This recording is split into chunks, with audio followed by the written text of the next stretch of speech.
Yeah, on. Two twins.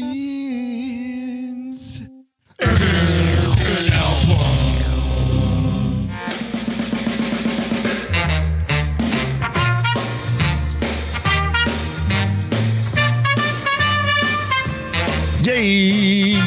Yay! Yay! Yay! Yay! Yo! Yo! Yo! Yo! Yo! Yo! Yo! Yo! Yo! Yo! Yo!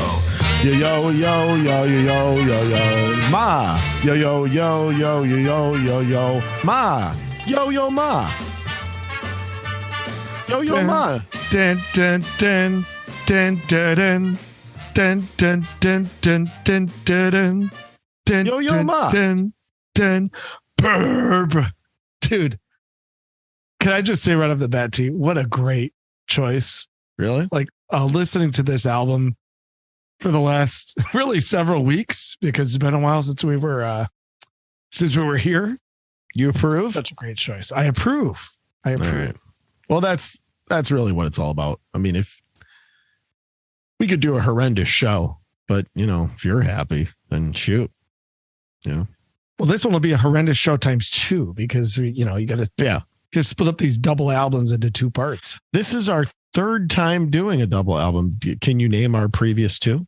Use Your Illusion 1 and 2, which actually technically I hate to get into musical semantics, but it's not really double. Oh, stop. Yeah, it's not. Come on. 2 separate albums released on 2 separate days. Yeah, technically that's right. But I mean, come on. Basically a double album. And then of course the other one is El Beatles El Blanco. Very comparable to tonight's album. I'm sure we'll spend some time talking about that because there are some rather interesting similarities. You mean like bands breaking up as they make an album and not having any sort of editing power about what goes on it or what doesn't go on it? Yeah, like bands breaking up while they're recording. Yeah, like Swimming Naked with Girls. Yeah, for sure. Yeah, this was a very interesting time period for this band, but for music as a whole. Late 70s, very late 70s. You're talking kind of that in between of arena classic rock. Post-punk started to kind of fold its way in. Some of that really early new wave. And we were sort of coming off of disco and some of that. I mean, it was a time period with a lot swirling around, which gave kind of a blank canvas for a lot of bands, especially established bands, to kind of pick their own direction, pick their own path and have some creative liberties, which these guys certainly took advantage of on this one. So yes, this will be a 2-parter. I'm going to handle part 1 right here. Nubs will take, or disc 1. Nubs will take disc 2, just like we did the previous couple, even though you've corrected me on Guns N' Roses not technically being a double album. We're going to go about it the same way, but good to be back, man. We haven't recorded in a while. This is probably the longest we've gone. And summertime and things, kids and things and stuff. But I think we've made a pact to kind of get back after it. So we'll keep delivering the goods, but we've had a little summer hiatus here. I think everyone, based on our respective schedules, that summer will not be a robust time for 2 twins in an album. But I think once fall comes along, we'll get back into our regular rhythm. Plus, it took about 2 months just to listen to this album enough to be able to talk about it. So that's kind of a factor as well, T. But it is good to be back with everybody. But yeah, summer, a lot of things going on, a lot of little side trips and weekend trips and a lot of sun and fun and some concerts. I mean, you and I are going to a concert this next week. Go see Fish. Yeah, go see Fish. Yeah, we told that story in the podcast, right? Go see Fish. But we actually are going to go see Fish, actually. So that'll be fun. Hopefully not too hot. Those August concerts at Pine Knob can get a little toasty. Did you look at the forecast, dude? No. Should I? It's going to be blazing. It's going to be so hot. So we're going to blaze on.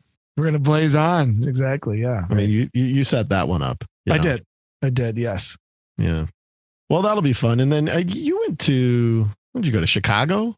Chicago week? And Brian Wilson Nice. You know, it's crazy, T. I've been a huge Chicago fan for decades, right? And they're one of those bands that like come around twice a year, certainly every summer.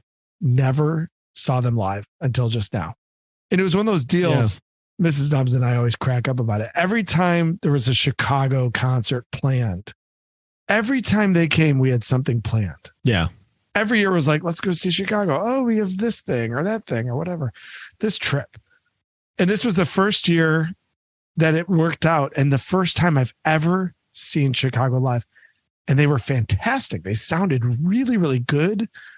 Their fake Peter Cetera guy was excellent. Is that the guy that sort of sang some songs with them in the 90s?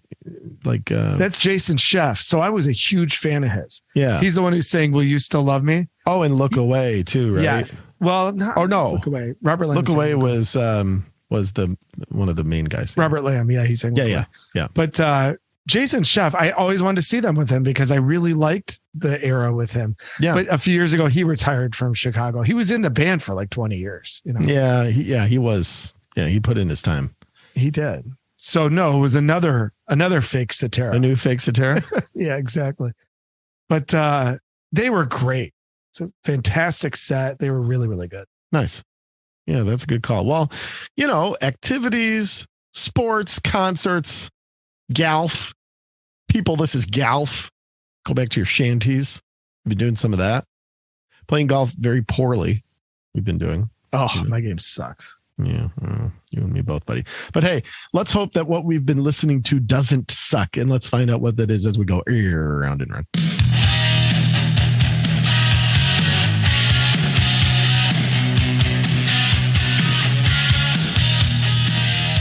New Blaze, what do you got in the hopper, good man? Whether it's on wax, whether it's on disc, because I know you've been getting back into disc or cassette tape or radio or whatever it may be. What do you got?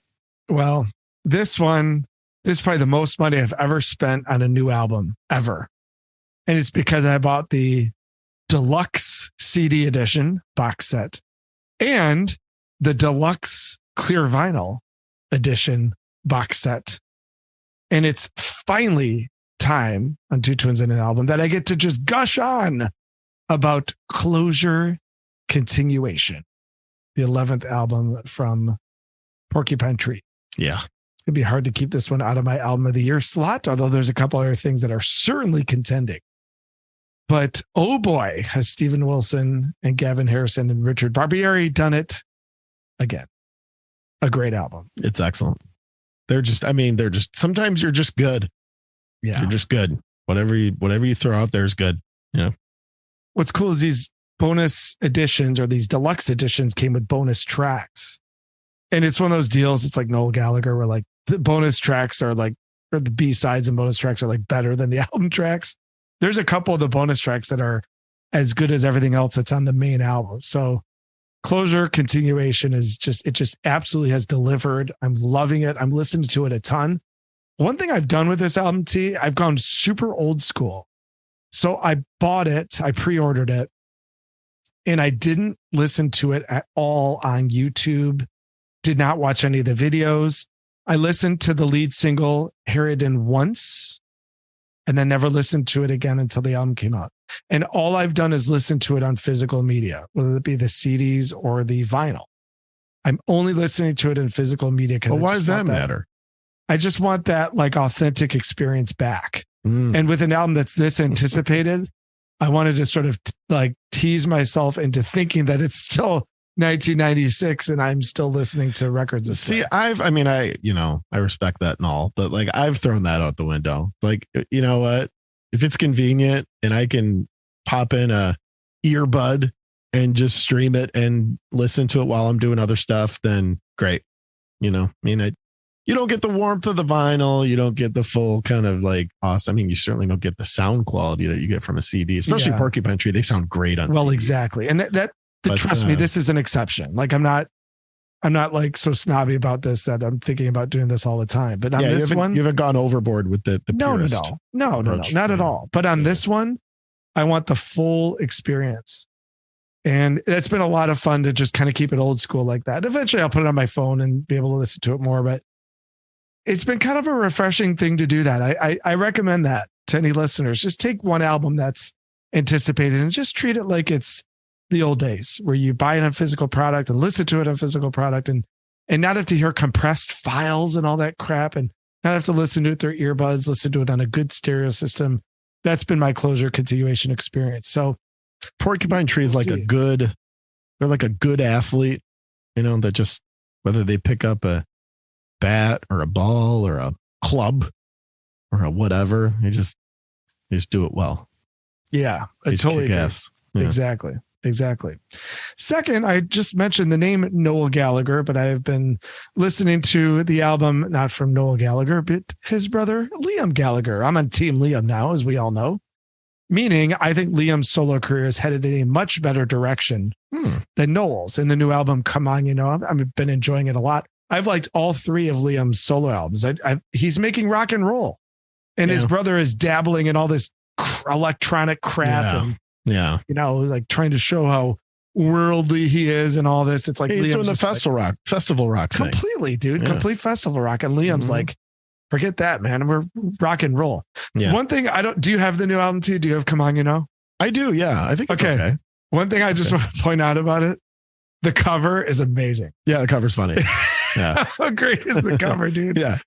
It's just like a bunch of like young chaps, like with beers and just like hanging out. And in the middle of it, just Liam, just like with a big smile on his face. Yeah, it's pretty good. Yeah. It's so great. Yeah. And then you kind of mentioned, I've been getting back into CDs. The local record shop near me, they have CDs now for 50 cents each.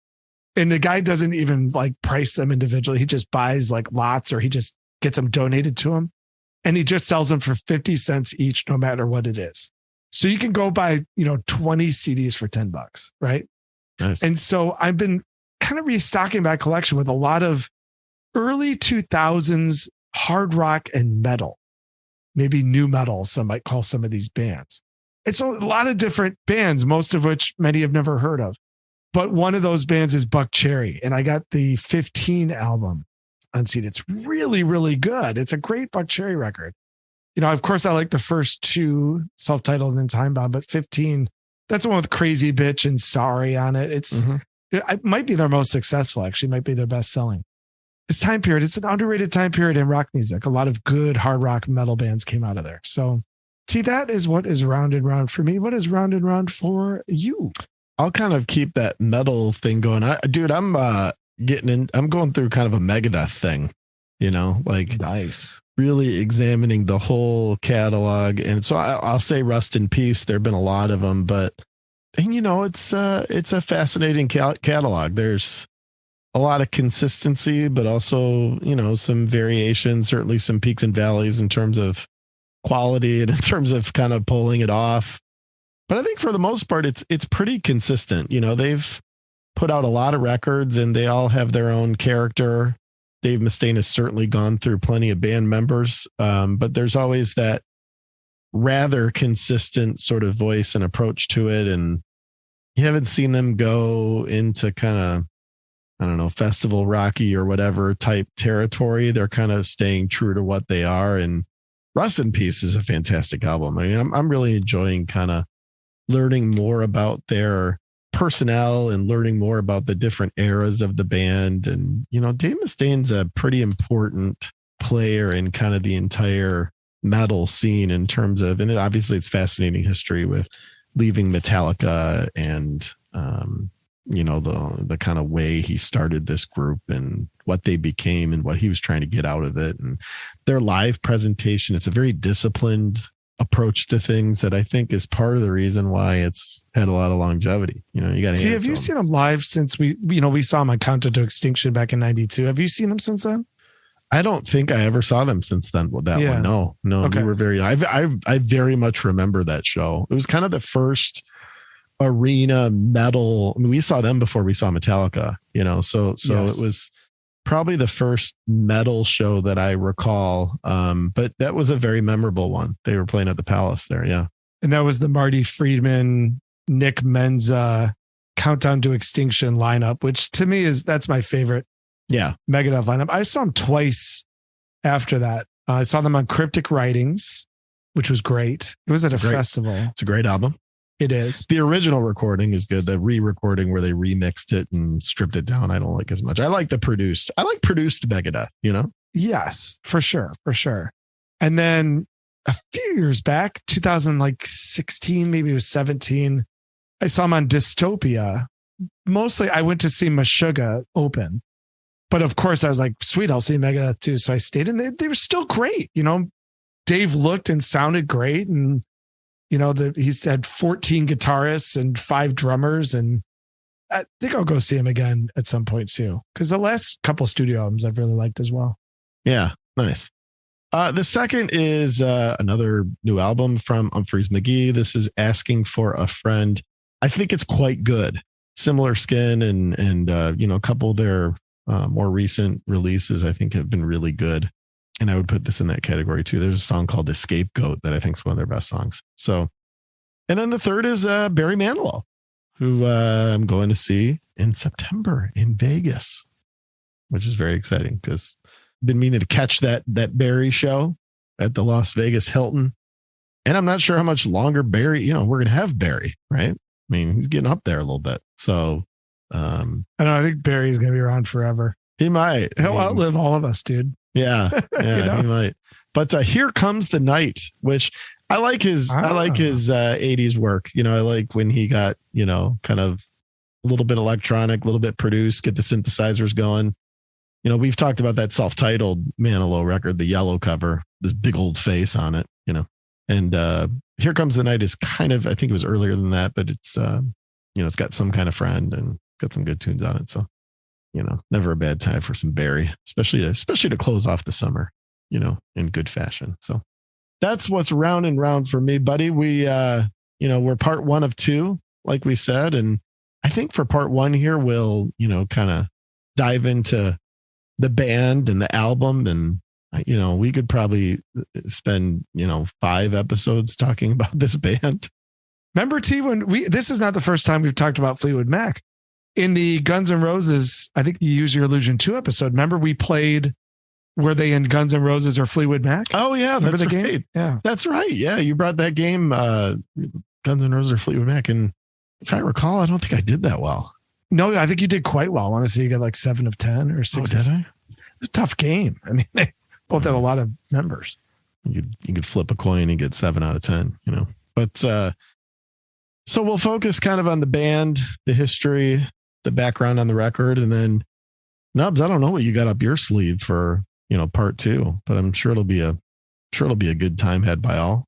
I'm mostly planning on just talking about my love for Christine McVie the entire time. We're going to be doing some McVie versus Nicks.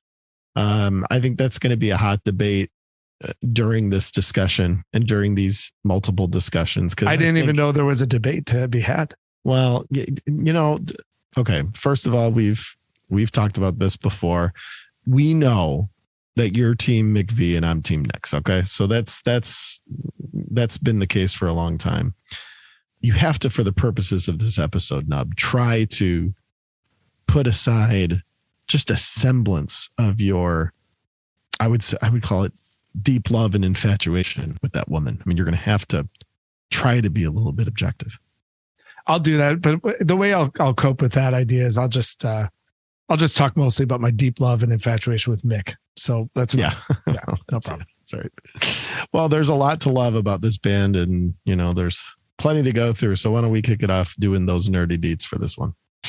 You want some dirty deeds? Yeah. You want some dirty deeds? All right. Tusk was released on October 12th, 1979.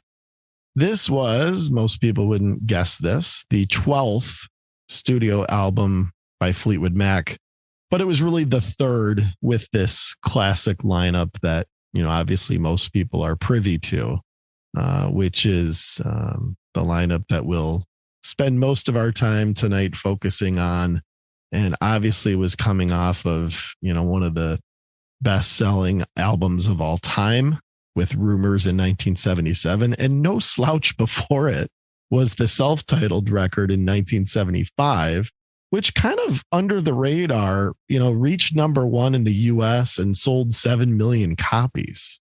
So everyone talks about Rumors, and they should. That sold 40 million. So, not too bad there.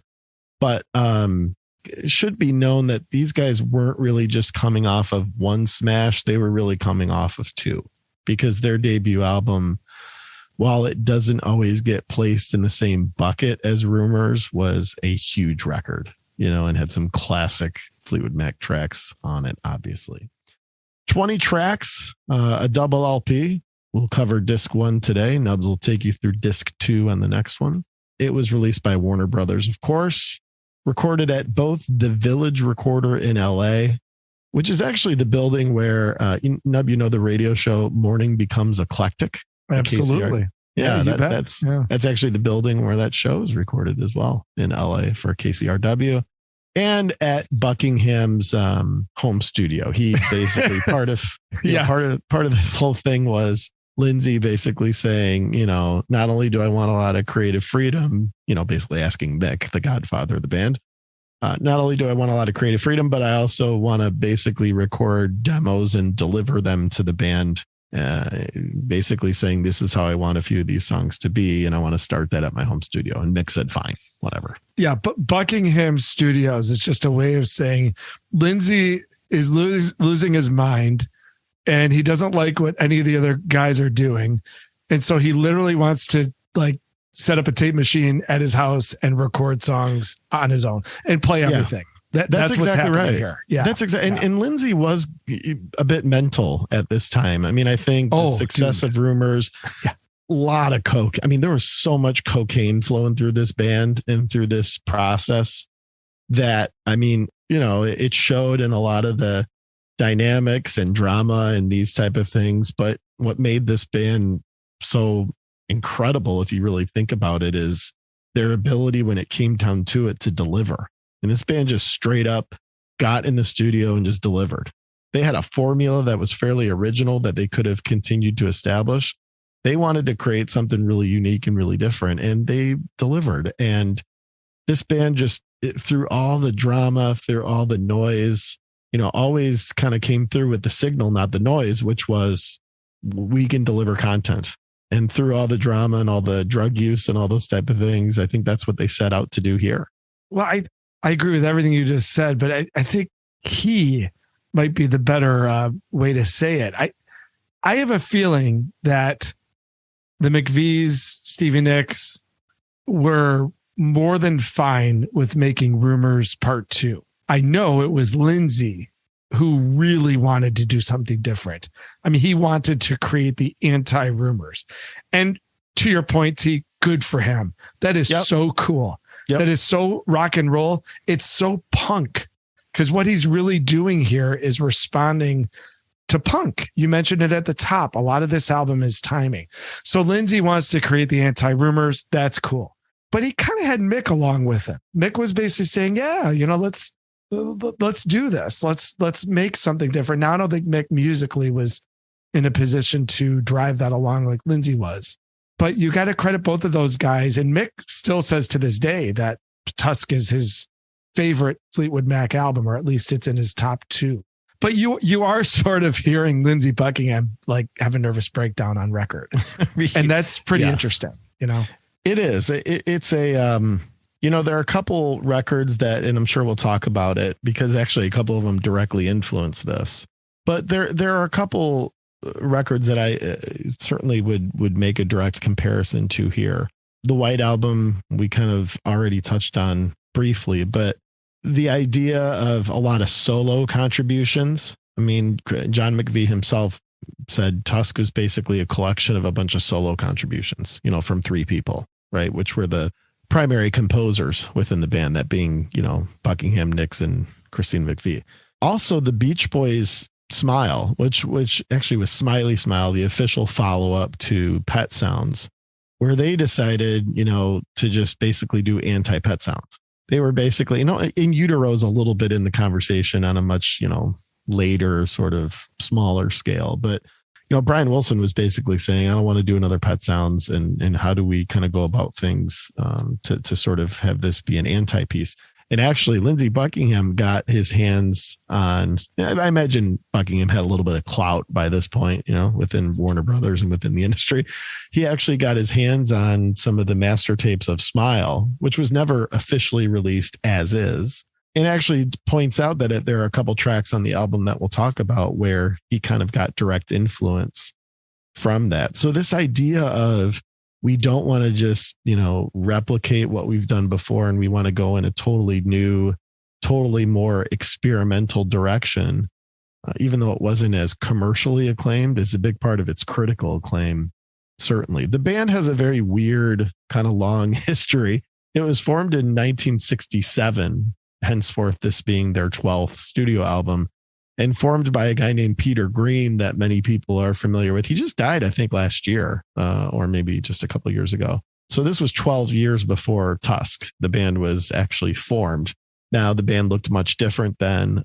Peter Green was a guitar guy. He was a blues player. He had a track called The Supernatural, which was kind of an instrumental track that sort of put him on the map. A lot of critical acclaim, but it was a pretty, stripped down kind of blues thing.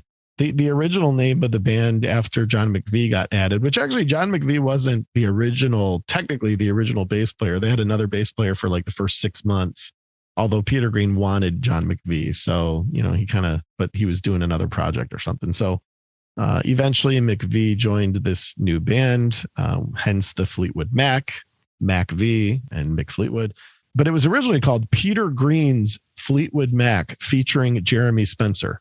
So it's like, how do we get everybody's name in here? I'm really surprised that name never caught. Do you think, Nubs? That's awfully big to fit on a t-shirt, It's so catchy. Right? Talk about a bunch of egomaniacs. It's like, I need my name in there. My name in there, Totally, man. So anyway, obviously that eventually got stripped down to Fleetwood Mac. Now, Peter Green, it's almost like a Syd Barrett story. He kind of went a little nuts. He took a lot of LSD, which similar to Syd Barrett, probably too much. And he kind of like grew this long beard and started to kind of like lose his mind a little bit, like literally. And he started really getting on this kick of not wanting the band to make money.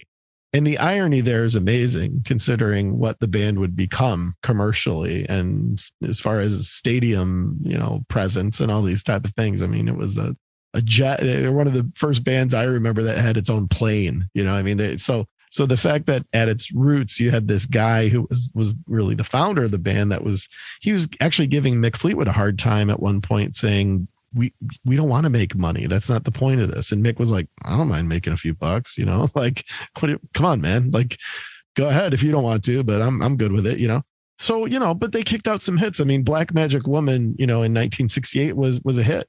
Obviously, it was eventually a bigger hit for Santana a few years later. By the way, did Santana ever write their own song? Did they ever have a hit that Carlos Santana actually wrote? Because I don't think so. No, not really. No, he's not really a songwriter. Yeah, kind of wasn't his thing, was it? I mean, I respect him. It's like he's got longevity. He's continually made himself relevant in a number of different ways. I mean, you got to respect the guy, and he tries hard, but not exactly a composer, right? He honestly, he's probably one of the most overrated musicians in history. He really is. If you look at his catalog and all the people he relied on to have hits, and he himself, pretty good guitarist, but not not in the top 10 of all time by any means. Yeah. Super overrated, I think. Yeah. Yeah. So Peter Green, eventually he would become diagnosed with schizophrenia, again, much like Syd Barrett. He actually received electroshock treatment therapy. He kind of bounced back. He got his life together a little, sort of bounced around musically, and then just died a couple of years ago. So Peter Green's the true founder of the band, but Mick Fleetwood really at that point, sort of took over, because this had been kind of a disaster. I mean, so many band members coming and going. And, I think Mick always kind of saw the bigger vision, but really wasn't able to just sort of get it under control, and really started to take over leadership and actually management of the band. They were self-managed once this sort of classic lineup came into play. But regardless, you're talking about a lot of cocaine, a lot of intra-band drama, and a lot of intra-band sexual relations, shall we say? I mean, you almost need like a complex diagram to figure out like who was banging who at what time period, you know? Yeah. I mean, Yeah, it's true. Well, and we'll get into that. Obviously, there's a couple songs on Tusk that directly, relate to the interband banging that was going on. Rumors was full of that. I mean, the whole tension of Rumors is all about them writing songs about each other. It was a big part of these guys. They would basically write these like really passionate, sort of like at times angry songs about one another. And, they just sing them. It's like you're like singing about the guy like 6 feet from you, how much like he pissed you off and how much you kind of hate him. Well, like Silver Springs is like this scathing thing that Stevie Nicks wrote about Lindsey Buckingham right after they broke up. And she was sitting there singing it at him live. And then when they did the dance, remember, they really played it up and they were doing the kind of stare at each other while they were singing thing. But some of that was very real. Listen, we'll talk about Silver Springs. Okay. All right. Yeah. It's not on Tusk, but yeah, I tell you what, though, it connects to Tusk, doesn't it? It does. Well, yeah, it does. And we'll get to it. But Buckingham and Nicks joined the band in 1974. So, I mean, why don't we talk about the band members? Let's take them in the order in which they joined. Okay. I think that's the best way to go about it. We'll go chronological on this one. Autobiographical? Chronological? No.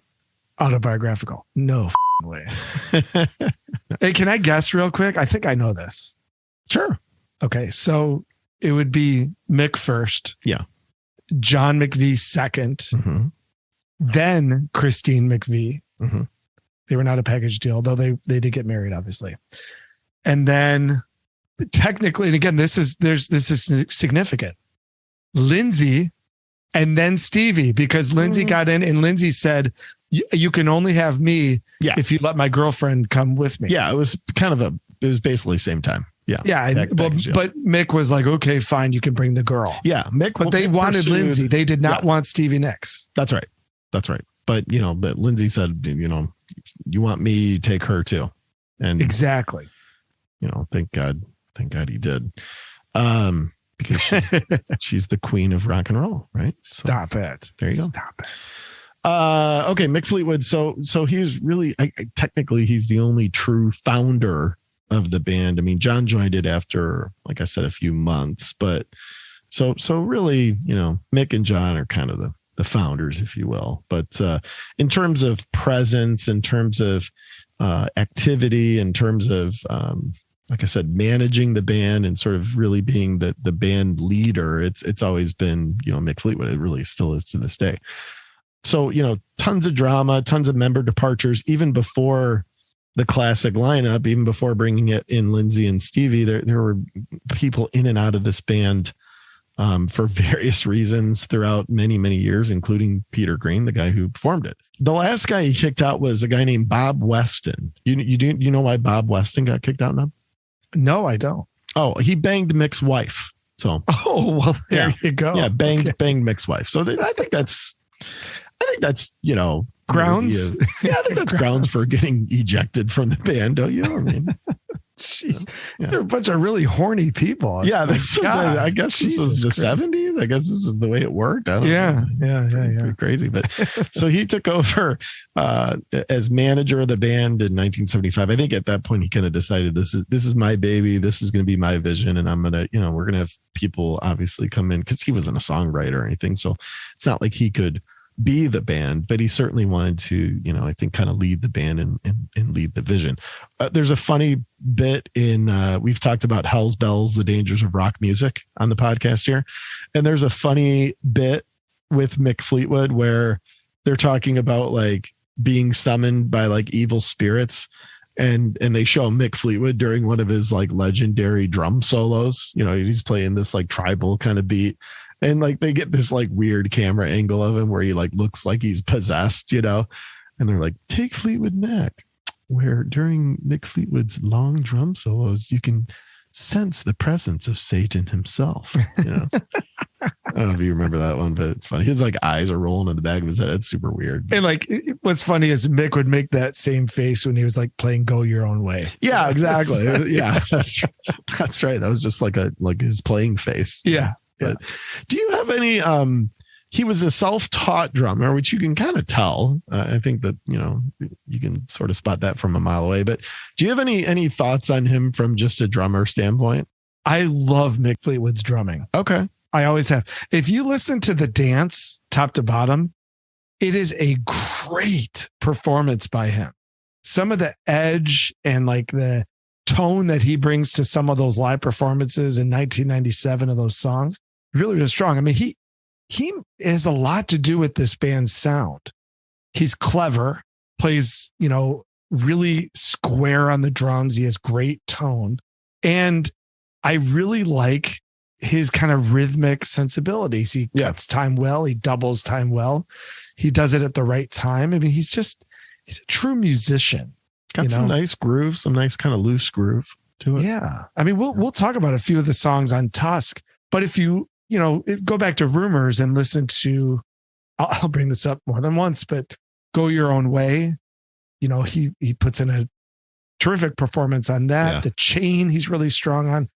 He gets a little boring on songs like Dreams, but the Rhiannon part is very clever. How dare you say something like that about Dreams? I hate Dreams so much. You know what? I do. It's so boring. I don't know if I can do this. I don't know if I can take this like knocking my girl Stevie. I don't know, man. This is going to be tough. Our listeners need to know we have had this conversation separate of microphones and recording so many times. It gets very personal with you too. I mean, I love Christine McVie. I'm not. No, you don't. But don't. No, of course I do. But stop it. But no, you don't. But it's not. You don't love her. Not a contest. You don't love her. Yes, I do. I do. I have her solo album. I think I love McVie. Yeah, she's great. But Stevie Nicks is Stevie Nicks. Anyway, we'll get to it. I love Mick Fleetwood's drumming. I love it. Right, listen to the dance top to bottom. He's got great feel, good power. He sounds great. I wouldn't have guessed that. Okay. John McVie joined. He joined in late 1967 with the original Peter Green lineup. He was the guy Peter Green wanted. He's a blues guy, you know, and I think they had that in common. He's obviously the Mac of Fleetwood Mac. You know, he was kind of a workhorse. I don't know. You know, he didn't really compose ever. So, you know, and he was Christine's husband. So, you know, I think that was his biggest contribution, really, bringing her into the band. I don't know. There's a few things we'll talk about it, not on this episode, but on the title track. I mean, there's a bass moment on the title track that's pretty sweet, I would say. Okay. All right. I don't know if you know this, but do you know Christine McVie's maiden name? Yes, I do. It's Christine. Oh, it's a super only. You would name her this even if it wasn't her maiden. Yeah, it's perfect. Perfect. Yes, Christine Perfect. That's right. Yes. So Christine Perfect, which again you would have called her that anyway. Yeah, I was going to say Christine Beautiful, but that's another word I would use for it. Christine Genius. Yeah. Joined in 1971. Obviously, was married to John. That dissolved during kind of the peak period of Fleetwood Mac, right around the time of Rumors, I believe.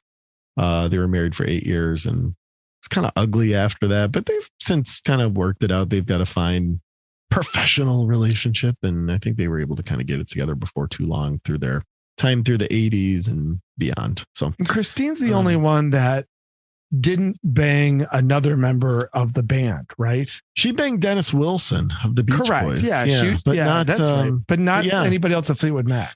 I mean, I'm sure she did, but maybe not regularly or noteworthy. Right. Yeah. It was like Stevie who like really got around in the band. I'm sure she had too much coke one night and jumped on Mick. You know, you know, I'm sure they all jumped on each other at one point. You know, how could you not jump on Mick? I think John and Lindsay probably did each other. No doubt. I mean, geez, why not? You know. But yeah, she was actually engaged to Dennis Wilson of the Beach Boys at one point. And it's funny, she has this famous song, not from Tusk, called You Make Love and Fun. she wrote that about the guy she was having an affair with during the Rumors recording while she was married. So she's like married to John and like blatantly writes this song about this guy. She's about her side piece, you know? Exactly. And it's like, it's not like mysterious or something. It's like, she's clearly, you know, talking about somebody that she's like having a thing with. I mean, I don't know. It's funny. It's hilarious. It's totally a funny band. So, I mean, Christine McVie, obviously a tremendous contributor to this group, and, you know, penned unquestionably some of their best songs and most timeless songs, and a couple good ones on this record for sure. Lindsey Buckingham joined the band in 1975 with Stevie. They were a couple, and that of course dissolved as well, kind of at the same time that John and Christine dissolved. They recorded a record in 1973 called Buckingham Nicks, which I don't think has ever been like released, right? Like released on CD and stuff. Like, I mean, it was obviously released on LP, and it was kind of I want to say like Polydor had it, or Polygram. One of the it was a major label release. I think it's gotten CD reissues, but from what I understand, they don't really like it. I don't think it's work that they're in hindsight that proud of. I think they were at the time. Well, you know who did like it is Mick Fleetwood. He heard it and was kind of blown away and said, "I want this dude in particular, but shit, I'll take them both if we can get them in my band." Lindsey's an incredible guitar player. You know, I mean, a very unique. He's got a sort of finger picking style. He almost plays like a banjo, but it has a unique guitar that I think he designed kind of for that purpose. He's an excellent player. He does an acoustic version of Big Love, just him and the acoustic guitar, and what he's doing on the guitar with his finger picking while he's singing is extraordinary. It's inhuman. Extraordinary. I don't even know how he does it. I don't know and when he solos, like he rips again, that solo he rips to End Go Your Own Way. Oh yeah. Especially live. Like, I don't even know how he's doing that without a pick. Yeah. There's really, one on the record that we'll get to today that like, it's like, how are you doing this? You know? It's awesome. I mean, his playing is really unique and really pretty extraordinary. I mean, he's on that Big Love piece. He's playing a solo while still playing the bass, like notes, like rhythm. I mean, just stuff that's just crazy. I mean, it's just stuff that's insane. You know, I love watching him play guitar. He was fired in 2018 and has yet to play with the band again. He was replaced by Neil Finn, the guy from Crowded House. And I don't know, there was a whole thing. Stevie got pissed at him and he got butt hurt about some award show. I don't know. It's like the whole story's dumb. I mean, there's an element of these guys that even, you know, when they're all 60 years old, they're still acting like they're 25 again. You know? Dude, they're all pains in the asses in their own way. Yeah. You know, because Christine left the band for a while too. She had her issues from a psychological perspective, and then she came back, and then Lindsey leaves and Neil Finn comes. I mean, it's hilarious. You know, it's like these guys are just such a soap opera, and they sort of know it. You know, they do, but I feel like they can't like do anything about it. Like, you know, they just, it's almost like when you're with siblings where, you know, you get together and it's like your kids again in terms of your dynamics and the way you interact with each other and all that. It's like same thing with those guys. They resort back to being in their mid-20s and being just crazy, you know? So it's hilarious. And of course he brought with him Stevie Nicks, she's the queen of rock. Do I need to say anything else? I don't know. Is there anything you want to say about her? Or you want to maybe admit that you sort of underestimate her or anything while we have the chance? Or maybe one of the princesses, maybe a princess. All right. Maybe. That's fair. That's fair. I think she has the best female voice in rock history, you know, and sexiest voice. Now that you might make a case for in human history. You know, very distinct, very unique. I don't think anyone will ever sing like her. And I don't think anyone will ever rock a scarf like her either. You know, you can make an argument for that too. All right. Well, you know, we're getting somewhere. Yeah. By the end of this, I'll have you on Team Nicks, right? Not a chance. Probably not. Yeah. So the album, I mean, listen, this is going to be an interesting one to talk about. Entertainment Weekly put it nicely. They called it a fascinating mess, but full of enough good songs, which I don't know. I get that. It's very experimental. We talked earlier about the White Album, a lot of tracks. Lindsey Buckingham, to your earlier point, Nub, really drove the ship. He was the one that basically said, I want to have a lot of creative freedom here. I want to be able to, kind of take a lot of different directions. And I don't want people to listen to this and hear that it's us trying to do Rumors again. The one band member that hated the direction was John McVie. And, he's a blues guy. He's kind of a pretty straightforward, probably liked a lot of the more poppy stuff that they were doing on the self-titled and on Rumors, because a lot of it was very bass driven. Very important instrument within the band. I mean, I don't mean to discount John McVie at all as far as his presence within the band, but I think that when they started to go a little bit more experimental, he probably was like, what the hell are we doing, guys? The stuff we're doing is selling out, stadiums. So, what's the problem? But, on the contrary, Mick Fleetwood says Tusk is his favorite record. He's basically said that all along. He thinks it's the best record they ever produced and the most interesting. And, even today still says, thank goodness we didn't listen to Warner Brothers and sort of go out there with Rumors Part 2. Now, with that said, it was a commercial disappointment. It sold a measly like 4 million when it came out, and instead of the 10 that it sold at the beginning of Rumors, so commercial disappointment, but obviously critically very well liked now. And even at the time, I mean, Rolling Stone gave it 4.5. So, there was definitely, and not that they're always right, but there was definitely a feeling that if you kind of pull back the expectations of them just putting out another kind of commercial classic like Rumors, a lot of people really kind of took notice that these guys are doing something really interesting. And I think that's what'll be fun about, going through Tusk. Mick thought it sold like crap. This is kind of funny because RKO Radio played the album in full prior to its release. And this was at a time where people were just starting to figure out how to tape at home from the radio. You could do sort of this, home taping thing. So due to this sort of mass taping, Mick Fleetwood sort of blamed that. And the fact that it was a double album. It was $16 at the time for the double LP, which is actually a pretty decent chunk of change in 1979 for a record album. I mean, that's what we were paying for CDs in 2000. So, hey, Mick, nobody had enough cassette tape at the time to tape the whole thing. Okay. So yeah, that's theory debunked.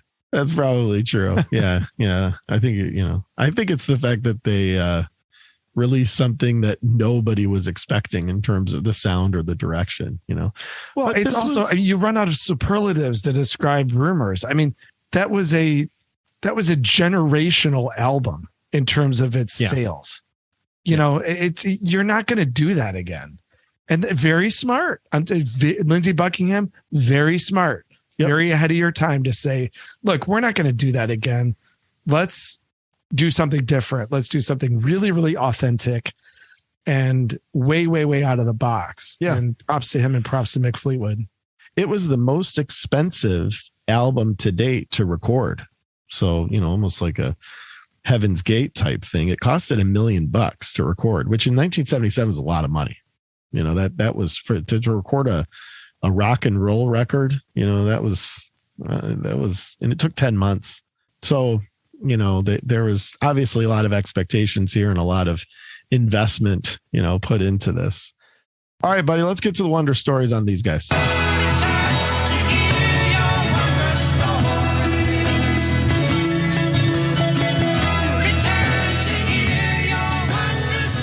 No, but I think everybody has had some sort of moment with these guys. Even people that weren't like huge fans or super into it or dug deep into them probably has a time, especially when you grew up when we did, where you either discovered them or I'm sure we'll talk about the dance, which you mentioned earlier already. But what's your Fleetwood Mac story there, Buckaroo? Honestly, T, the most interesting thing of kind of my Fleetwood Mac story is it really isn't Fleetwood Mac. It's Lindsey Buckingham's solo. We've made lots of references to our mom who raised us right musically and exposed us to a lot of good stuff. And one of those things was this song, Go Insane. I remember that she would listen to it, jump on her trampoline to it or whatever. And this was mid 80s and it was by Lindsey Buckingham. Yeah. And I didn't know anything about Fleetwood Mac, nothing, but I knew Go Insane by Lindsey Buckingham because our mom would play that all the time around the house. You're actually right. We knew Lindsey Buckingham before we knew Fleetwood Mac. Way before. Yeah. And it was this very kind of upbeat. I mean, as a kid, it was a very memorable song. It was just kind of quirky and unique. It's a great tune. It is. It's a very, very good song. And the album it comes off is quite good. Yeah. And so I remember just being surprised when I then later learned about Fleetwood Mac saying, oh, Lindsey Buckingham is in that. You mean the guy who does Go Insane? So, I kind of went in reverse. Like most people would probably lead to Lindsey Buckingham's solo career via Fleetwood Mac. Mine was kind of the opposite. And I think it was your typical kind of radio deal, growing up and listening to classic rock radio and hearing certain songs. I remember The Chain having an impact on me early. I remember hearing that. Yeah. Just the atmosphere of that song. I think that was more impactful for me than any other Fleetwood Mac songs. But you got to remember, there was modern Fleetwood Mac when we were kids. Everywhere was a radio hit that was, that wasn't a nostalgia piece when we first heard it. That was like a relevant mid to late 80s hit. Then they Big Love and Little Lies and Little Lies. Seven Wonders and sure. Yeah, Little Lies is another great example. And so, but the band broke up and wasn't active. So, eventually kind of heard rumors. And I remember seeing the cover art for the first time, just being very confused. It was like, wait, so like there's this tall guy and her, they're in the band, but then these people on the back are in the band. And it's just, the whole thing was kind of, I got this big old Mick and then Stevie's next to him and they're kind of like close. And then on the back, you got this guy in like a fro, Lindsay. And it was just like, okay, it's kind of weird. They reunited. They did the dance. It was huge. I mean, it was such a big deal. And then we went and saw him on that tour at the Palace of Auburn Hills. Great show. And Fleetwood Mac kind of became really relevant again. I think what did the whole thing though, T, was when Bill Clinton campaigned in 1992, Don't Stop was his theme song. He played it at every single stop on his campaign. And it made that song and it made Fleetwood Mac really popular. I think that was sort of an impetus to the dance. Oh, yeah. And I remember hearing that and being like, okay, I know this song. That's Fleetwood Mac. That's Lindsey Buckingham. Just trying to piece the whole thing together. Then eventually saying, oh, that's Stevie Nicks too. Because I knew Stevie Nicks from Stand Back. You know what I mean? Much more than anything with Fleetwood Mac. She was like at MTV, Edge of 17. And her solo stuff was probably another thing that we kind of felt before even kind of putting the whole Fleetwood Mac thing together. Yeah, totally. You had to piece the whole thing together and figure it out. And she did that duet with Don Henley as well. Right. Leather and Lace. And then, what was the one with Kenny Loggins? Whenever I Call You Friend with Kenny Loggins. So she was active. Yeah, she was. And so, so by the late 90s, they're very popular and they're touring the dance and things are going very well. And then it's funny to watch the whole thing kind of disassemble again over time. We actually, I don't know if you recall this, T, but we saw Fleetwood Mac once before we saw them on the dance. They toured with REO Speedwagon and Styx. I want to say it was one of those deals where we went and saw those bands because we used to go see REO Speedwagon every summer. Fleetwood Mac opened, but it was not with Stevie Nicks. It was on the Time album. And it was Mick and John and Christine and then a bunch of other people. Oh, no Lindsay and no Stevie. No Lindsay, no Stevie. Oh, and so it was called Fleetwood Mac because John and Mick were in it, but it was a totally different lineup. Because what happened with the dance, that was the return of Stevie and the return of Lindsay. But Fleetwood Mac had remained active. They put out a couple records with that kind of off lineup. And I remember they opened with The Chain and they closed with Go Your Own Way, but it was like, oh, this isn't totally Fleetwood Mac because it's not with the other guys. Yeah, I think I remember that now. Yeah. Yeah. That was like, we also saw like ELO Part 2, right. Which was like, yes. ELO without Jeff Lynne. It's like, well, it's not ELO. Like, correct. I think they too with REO. He was rather important to that band last time I checked. It was like the drummer, Bevan, like, right, the bassist. Yeah. Right. But so it was an interesting kind of discovery, but I never really got into the early blues stuff. I tried to, Future Games is this heralded album. And right. I tried it. It's just not my thing. I hate blues music. So I'm not really going to like them. Yeah. Yeah. I'm with you. So that's kind of it. It's a little all over the place, but, obviously a fascinating band for sure. And a very, very interesting album. So T, what's your wonder story? What do you got? The Bill Clinton thing was a big deal, and it was a catalyst for the band. In fact, I think that the first time the five of them played together in many, many years was, I think, at the inauguration party, because he had been using Don't Stop on the campaign. And then, a couple of years later, it was the dance and all that stuff. So in terms of where we were, I mean, that was, when did Clinton get inaugurated? Like 93. So we were 13. I mean, we were kind of still learning about some of these groups from this era. And that was probably the way that we kind of put everything together. It was like, okay, that's Lindsey Buckingham, that's Stevie Nicks, that's, they did this song. They also did this song. And then you start to learn about, I remember I heard the Smashing Pumpkins cover of Landslide before I even realized, I thought it was a Smashing Pumpkins song. It's like, wow, that's a pretty good tune. Oh, never mind. It's not theirs.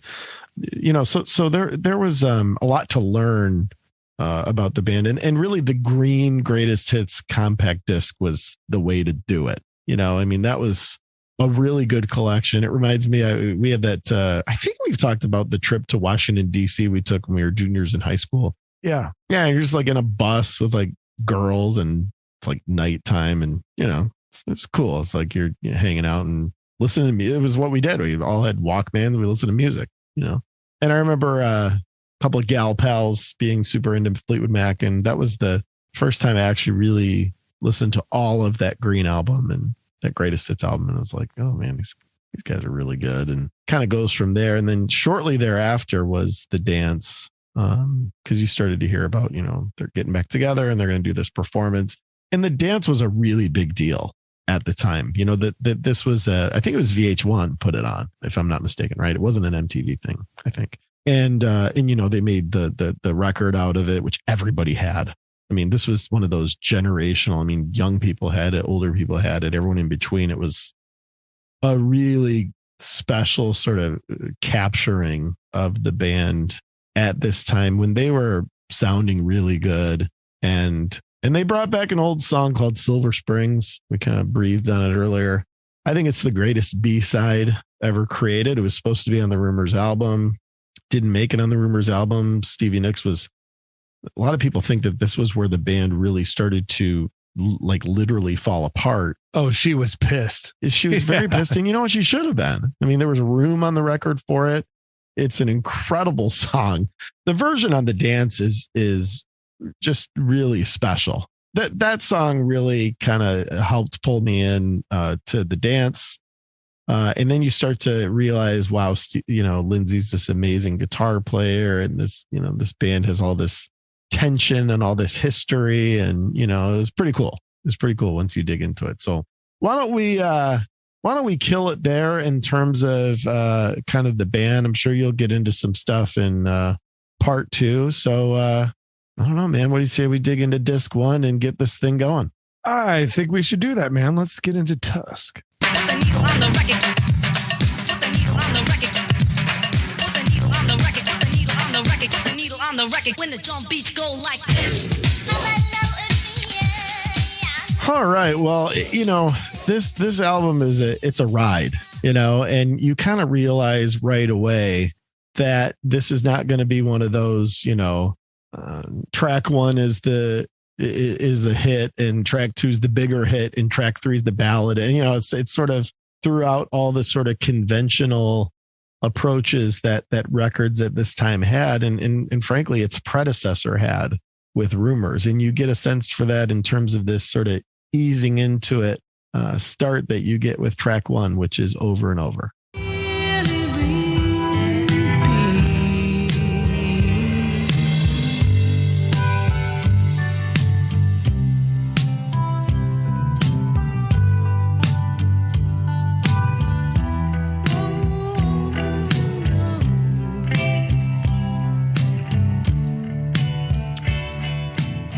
Nubs' Girlfriend gets us off to a start here. This is a McVie track, and it's very smooth and easy for an album opener. And it kind of, again, I think it signals that, just sit down for a while, because this is going to be a bit of a ride here for these next 20 tracks. And we're not going to hit you over the head too hard right away with something. We're going to ease you into it. So, Nubs, are you tearing up over there? Are you hearing the sound of McVie's voice? Or boy, she does have the best voice in Fleetwood Mac, doesn't she? There's no question about it. I thought I had you there. I thought we were getting somewhere. Can you imagine, dude, a 16-year-old girl who loved Rumors, listened to it to death, runs to her local record shop, buys this new Fleetwood Mac album, takes it home and puts it on, and this is what she hears in 1979. Can you imagine? Yeah, I mean, I think that's a big reason for the commercial, sort of letdown. But if you had people, and I'm sure there were plenty that really understood the band, and at this point, they were almost in crap gold territory. So I'm sure, I'm sure there were plenty as of people we'll see. I mean, yeah. They were stumbling upon amazing songs, as we'll see through these two albums. I love Over and Over. What I really love is the last minute and a half. This outro is so strong. And when you get that piano sound, that keyboard sound, you just kind of weave through McVie's just, gorgeous vocals. But that outro is okay, now I kind of see what Tusk is set up to do here. I think it's kind of neat. I mean, Lindsay clearly had a lot of control over this record creatively, but I think it's kind of cool that he gave the opening track to Christine. I mean, it's almost like Taxman, given the opening track of Revolver to Harrison.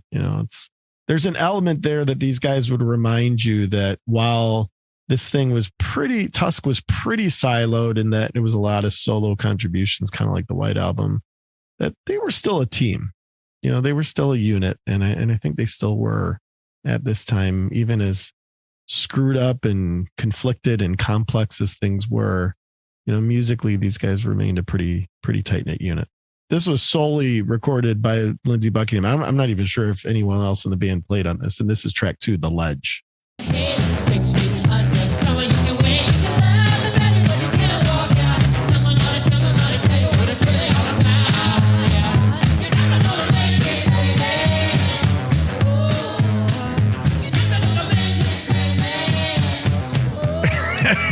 Now, this is probably the moment, right? If they weren't saying that, to your point on Over and Over, now track 2, which on Rumors was, let's see, it was Secondhand Nudes, then Dreams, I believe, right?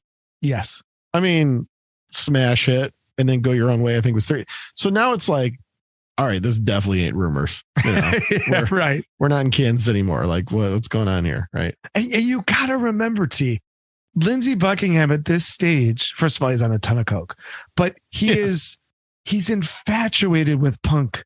Yep. Not just the music, but the attitude.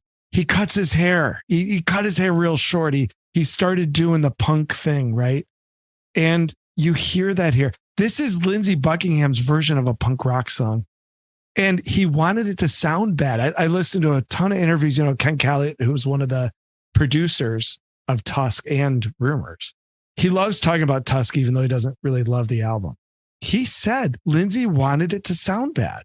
That's one of the reasons why he did a lot of this stuff at home. Mm-hmm. He didn't want all that FM, AM radio polish on it. Yep.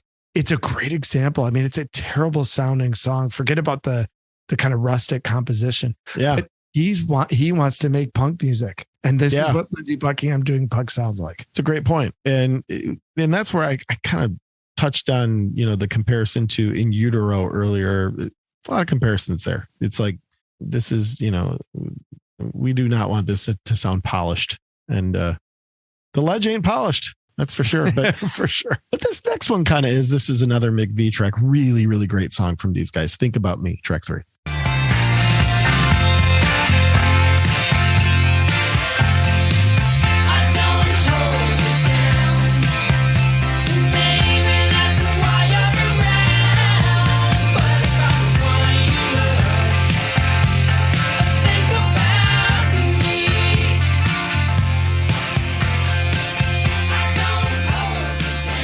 When I really started to get into Fleetwood Mac, actually before I even got into their albums, I listened to that Green Greatest Hits, and then there was this 2-disc best of with the white cover. And that was like my step 2. And Think About Me was on there because it wasn't a huge hit, but it was besides the title track, I think it was the biggest hit off Tusk, but it wasn't, a song that, you heard on the radio a lot or that sort of thing. But I remember listening to that on this 2-disc. So I'd been listening to Fleetwood Mac for a couple of years before I'd heard this song. And it became one of my favorite songs by them. It was like, wow, it's really good. And it's got that McVie sort of groove to it, a little bit like you heard on You Make Love and Fun. But I think with even more depth, great vocal contribution from Lindsay there. Really, really well done song. I think a great track 3 here on Tusk. Love Think About Me. You just nailed it. And of course it has the best vocalist in Fleetwood Mac lead singing. But to your point, T, this is a band song. You can distinctly hear Lindsay's vocal and the harmonies that are going on. They sound like a really cohesive unit on this song. Yeah. And it has that FM polish. There's 2 songs on this side that sound like outtakes from Rumors. This is one of them. Mm-hmm. And it's because everything's jiving. They're moving in the same direction. They're all singing together. It's a terrific song. It's very, very well done. Tusk had to at least have a few things on it that could be commercially successful, Yeah, they didn't play it live for about 25 years. And then in 2015, they decided to pop it into the set list. And for the first time they played it, Christine prefaced it by saying, this song, I can't do a British accent, but the song was released as a single, although I don't think it did too terribly well, but we like it. And then they played Think About Me. Well, adorable. We like it too, Christine. All right, let's get to another Lindsay solo track here with track 4, Save Me a Place.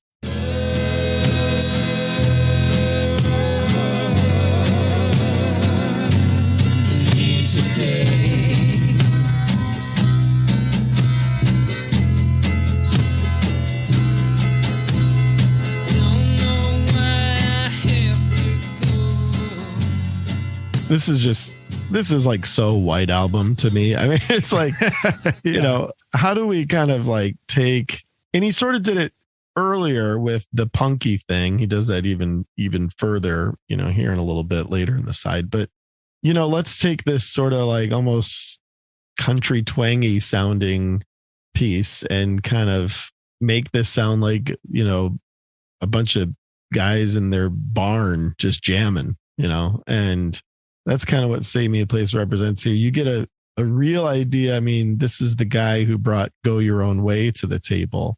And his first 2 tracks on this side are The Ledge and Save Me a Place, which are about as stripped down as it gets. Certainly Lindsay's making a statement here very early. Well, wait till you get to the other side of this disc. I mean, it's a duffaroo. It's sort of a country rock deal. I'm sure somebody out there would say, man, this is the beginning of all alt country, man. And I don't know if I'd go that far. Above all, I don't think it's that strong of a composition. Most of the Lindsay stuff sounds, I compare a lot of it to Bowie's Low album. These snippets, these unfinished things with these sort of endings that come out of nowhere and no normal song structure by any means. I think that Lindsay was dabbling in that experimentalism. Now Bowie did it at a different time and he had Brian Eno and like, that's why Low is so legendary. I think Tusk fails a little bit because people expected at least songcraft and you're not getting that in these Lindsay songs. They all sound unfinished. Yep. They sound under rehearsed and that's exactly what he wanted. Indeed. Well, this one was rehearsed. This one was finished. Stevie, step on up, baby. Track 5, Sarah. It doesn't matter what road, but when you feel your heart, then call me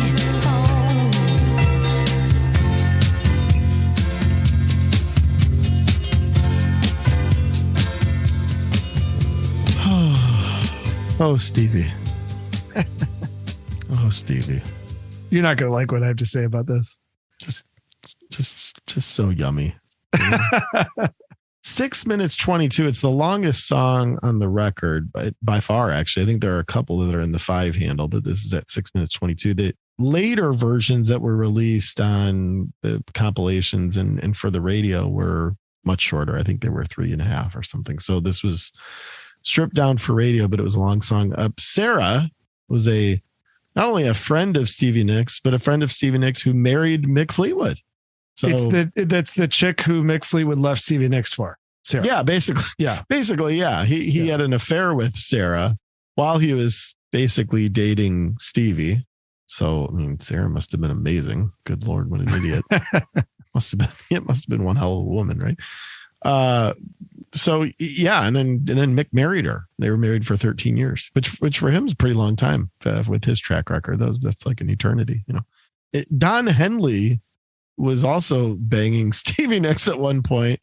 They had a child. Well, he got her pregnant. They had an unborn child, terminated the pregnancy, right?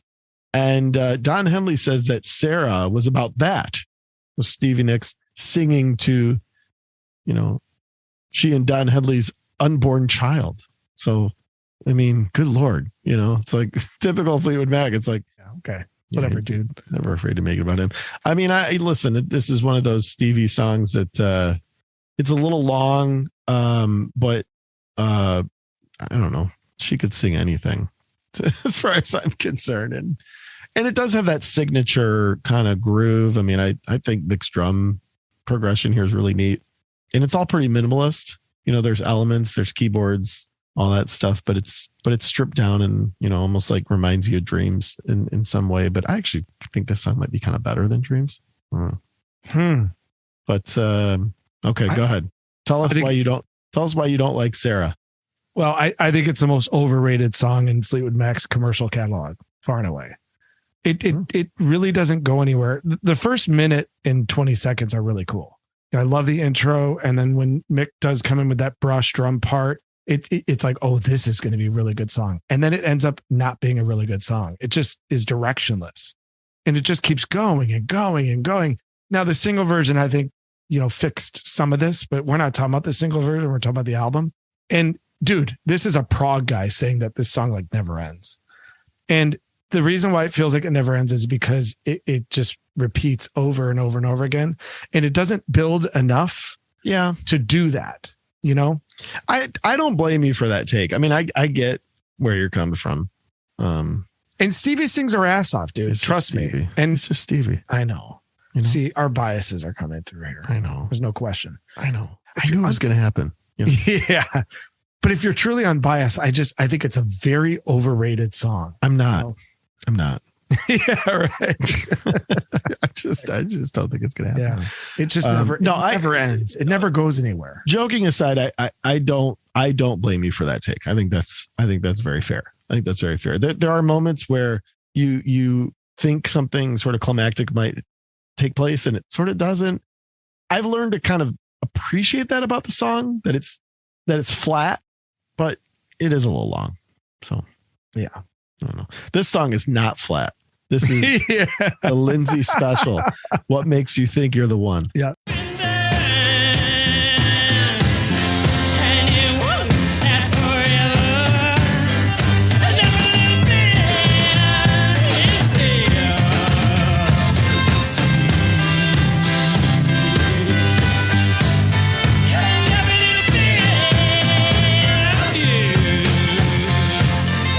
That is what Fleetwood Mac sounds like when Mick doesn't play the drums. Because that has to be Lindsay banging away. It's got to be. Yeah, it's got to be. And so here's the thing. I don't know if Lindsay was trying to come up with something like messy and sort of frantic. I actually think it's one of the tightest things that he's ever done with Fleetwood Mac. So inadvertently, I don't know if he's trying to sort of create chaos, but I think this song has a lot of direction. There's some guitar work that's extraordinary. I freaking love this song. This is another one that was on the double disc, and I was blown away by it. And then I learned that Think About Me and What Makes You Think You're the One are like they're on the same record. It was like, oh my God. Like, right. Yeah. I think that this song is very creative, very dynamic. This drumming thing that's going on, this guitar sort of work on the outro, the vocals cool, that high guitar layer during the chorus, the Every Little Thing piece. is a really, really neat layer. This is, I mean, I don't know if he was trying to create something that was very intricate and interesting, but you know, whether that was the intent or not, I think this is just an extraordinary song here on the first side of this. I love it too. But it's totally a Lindsay solo song, right? We talked earlier about Go Insane. This sounds a lot like that album. It's just quirky rhythmically, and he's trying a lot of different things. So I really like the song too. It's hard for me to think of it as a Fleetwood Mac song. It's just so clearly Lindsay's singular vision. But again, it's still a Fleetwood Mac album. It's Tusk.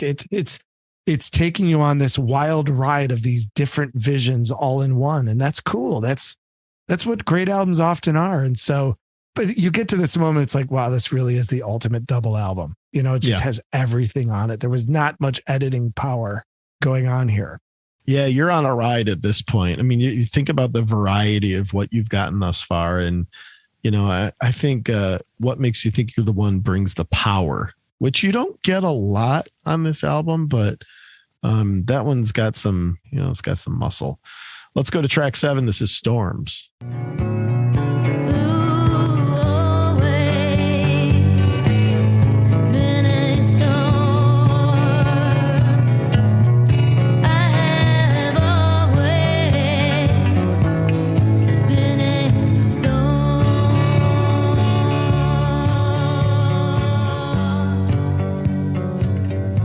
I like the fact that, you know, they could have easily kind of gone with that Stevie formula of the sort of Mick beat, which they could have layered on this, much the same as they did on Sarah and much the same as they did on Dreams. I kind of like that it's stripped down. You just got maybe a little bit of a kick stomp and then a little bit of a tambourine. But other than that, you're getting basically an acoustic song. And again, looking at the sequencing here, you know, of what Sarah brings to the table, what makes you think you're the one brings to the table, and then sort of bringing it down a little bit with Storms, I actually think is very well placed. And, you know, it's a solid kind of dreary, you know, Stevie song. Agree with all that. And for all those reasons, I really like it a lot as well. It's got a nice mood. You know, I think Stevie's at her best. Not when it's so kind of mystic that it's distracting, but there's an authenticity behind this one. You know, it's just, this is her kind of at her best. She's not trying too hard, which, you know, as a Stevie critic more than you, I think sometimes she just tries a little too hard to play up the Stevie character. Sure. Here, it's really, you know, genuine. It's just really authentic and really pure. And I love that. I love that. Yeah, I agree with that all around. Track 8, we're kind of getting to the end of disc 1 here. And we got another, actually back-to-back Lindsay tracks here. Track 8 is That's All for Everyone.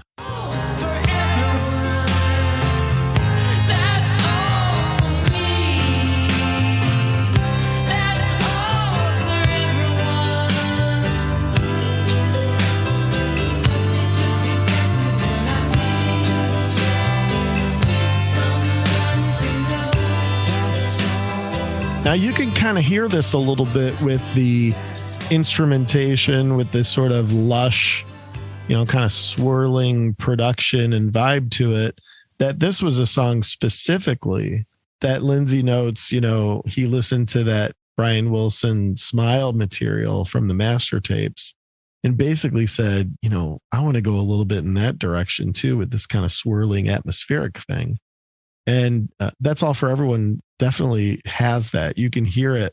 And if you listen to Smiley Smile and you even listen to the recent, you know, stuff that Brian Wilson put out from the Smile project, you can see that not only was Lindsay pretty influenced by this post-punk, you know, Talking Head stuff that we mentioned earlier, and we'll get that on the next track for sure, but also very interested in being a little bit more whimsical, which I think we're hearing here with this kind of swirly sound. And he even mentions himself that he gained some inspiration from that Brian Wilson material. What do you think of That's All for Everyone here, Nub? It's like space rock. You know, again, Tusk offers different takes on sort of the avant-garde packaged in a Fleetwood Mac package. I mean, it's again, I mentioned Bowie's Low. I mean, it's still pop stars being pop stars, but it's wrapped up in this really creative, out of the box thing. And this song is super out of the box. I really like it for some reason, which doesn't make much sense to me. there's something about the melody of it. It's not a super melodic song, but the chorus does have a memorable, in a weird way, catchy melody. It's a cool just vocal. Strangely catchy. It is a cool vocal for sure. Yeah. So strangely catchy is how I would describe it. Well, Lindsey keeps the party going. In fact, he kind of cranks the party up a little bit here, I would say. A very interesting, weird vocal approach that we'll talk about in a second. On track 9, Not That Funny. Didn't wanna be this late, so don't make me wait.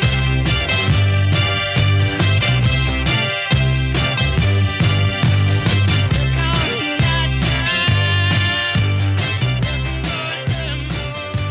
time. Kind of got a little Nutbush City Limit to it, doesn't it, Nub? You know? It does. Yeah. It's that's a good call because it's got that early analog synthesizer sound. I don't know exactly what he's using there, but it sure is sure is memorable. That's for sure. It's a mess. I mean, the song's a mess. Yeah, he's having a good time on that. And I think that's, again, it's very White Album, right? I mean, it's kind of like quirky and he's having fun with it. And he's just sort of like, there's no rules. I think that was the thing that Lindsey really wanted here is you can tell this is an artist who probably felt a little bit constricted by whether it was the record label or the commercial expectations or whatever. And basically just said like, screw it. Just going to like throw all the rules out the window and we're just going to do stuff. And this is kind of a good example. I hear a lot of this Talking Heads influence here. Yeah. You know, it's super punk inspired too. It's out of tune. Yeah. The song is like totally out of tune. Yeah. Yeah, definitely. I know too. I was, there's this great book about the entire making of this album. And they did a box set where they released some of that material.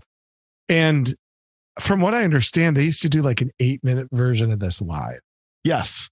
Which that is was kind actually of hilarious. I'm glad you brought that up. There are a few songs on here that they sort of jammed out, that turned into kind of 8-9 minute. And at the time for a band like this to kind of do that showed that they were not interested in just getting up there and going through the motions and playing the hits. These guys wanted to sort of explore musicianship and composition and all these things in a unique and unexpected way. Right. So, all right, we're on the final track of disc 1 and Stevie brings it yet again. This is Sisters of the Moon.